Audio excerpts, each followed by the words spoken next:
The Ethel Chocolate Factory is a chocolate factory founded by Forrest Mars Sr. and located in Henderson, Nevada. It produces gourmet chocolate for all of the Ethel and Ethel's brand chocolates.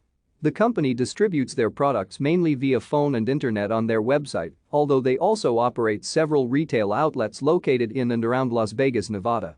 Also located at this plant are the Ethel Botanical Cactus Garden. A part of the factory is open to the public and visitors can take self-guided tours. Ethel is owned by Mars Incorporated and was named after the mother of Forrest Mars Sr.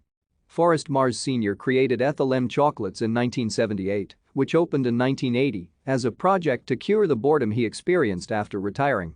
According to researcher J.G. Brenner, Forrest established the venture in Nevada because it is one of the few states that allowed the sale of liqueur-filled cordials.